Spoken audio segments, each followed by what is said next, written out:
بسم اللہ الرحمن الرحیم نحمدہ ونصلی علی رسولہ الکریم اما بعد۔ اللہ نے اپنے فضل سے ہمیں ایمان دیا، اپنی مہربانی سے اس کی قدردانی کی بھی توفیق عطا فرما دے۔ ہمیں آخرت پر ایمان لائے، اور جن چیزوں پر اللہ نے ایمان لانے کے لیے کہا ہم سب پر ایمان لاتے ہیں۔ آخرت کی باتوں میں سے ایک بات یہ ہے کہ وہاں پر حساب کتاب کا دن ہوگا، اور دنیا میں ہم جو کچھ کر رہے ہیں اس کی ایک کتاب تیار ہو رہی ہے جس کو نام اعمال کہتے ہیں۔ حساب کتاب کے دن یہی نام اعمال دیکھا جائے گا، اس میں جس کی بات ہے وہ اس کے ہی نام اعمال میں لکھی ملے گی۔ فرشتوں کی یہ بھول چوک نہیں ہوتی کہ کسی اور کی بات کسی اور کے نام اعمال میں لکھ دیں، اور اسی نام اعمال کے متعلق اسی کے بارے میں آخرت میں حساب ہوگا، اور اس حساب میں نیکیاں غالب آ گئیں تو اللہ مہربانی کر دے اور جنت دے دے، اور اگر برائیاں غالب آ گئیں تو اللہ بچائے کہ پھر جنت کے علاوہ جہنم ہے، آدمی وہاں چلا جائے گا۔ اس لیے ہم اپنے نامہ اعمال میں جس کی بنیاد پر کل یہ سب فیصلے ہونے والے ہیں، یہ کتاب جس پہ فرشتے لکھ دیتے ہیں، اس میں برائیاں لکھی گئیں اور بھلائیاں لکھی گئیں۔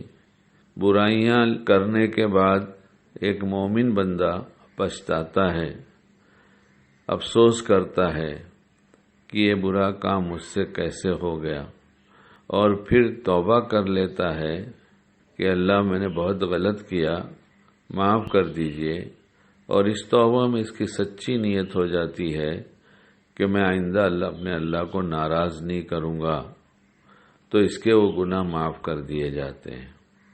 اب شیطان یہ کہتا ہے کہ ایسی توبہ سے کیا فائدہ جبکہ تم کو معلوم ہے کہ تم پھر یہی سب کرو گے۔ ایسی توبہ سے بہت فائدہ ہے، اس لیے اس کی باتوں میں نہیں آنا چاہیے۔ توبہ تو فوراً کرنا چاہیے اور پکا ارادہ کرنا چاہیے کہ اب اپنے رب کو ناراض نہیں کروں گا، اور یہ کتاب میں گندی نہیں کروں گا گناہوں سے۔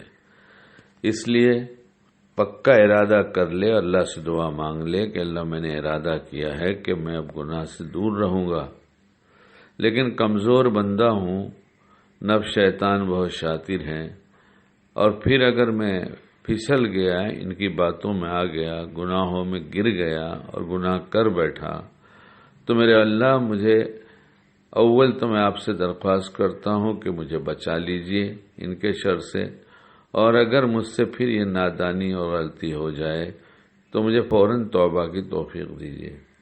ہم فوراً توبہ مانگ لیں گے تو پھر اللہ مٹا دے گا۔ شیطان کہ کیا فائدہ ہے اس توبہ سے جو ہر دم ٹوٹ جاتی ہو، اس کی باتوں میں مت آئیے۔ 70 دفعہ اگر گناہ کر کے 70 دفعہ سچی توبہ کیا شرائط کے ساتھ، 70 دفعہ اللہ معاف کرتے ہیں۔ اس کی مثال یہ ہے کہ ایک بچہ کسی نوٹ بک پر پینسل سے کچھ لکھ رہا ہو، اس نے چاہا نہیں تھا غلط لکھنا، لیکن غلطی سے کچھ اس نے ایسا لکھ دیا جو غلط ہو گیا، تو اس نے اسے مٹا دیا، تو اب وہ کہاں وہاں عبارت باقی رہ گئی، وہ تو سب ختم ہو گئی۔ جیسے یہ بچے نے ہر 1-2 لائن میں غلطی کیا اور مٹا دیا، اور اس کی بک اس خرابی سے پاک ہو گئی، اس غلطی سے پاک ہو گئی۔ ایسے ہی ہم توبہ کے ذریعے اپنے نام اعمال کے گناہ مٹا سکتے ہیں۔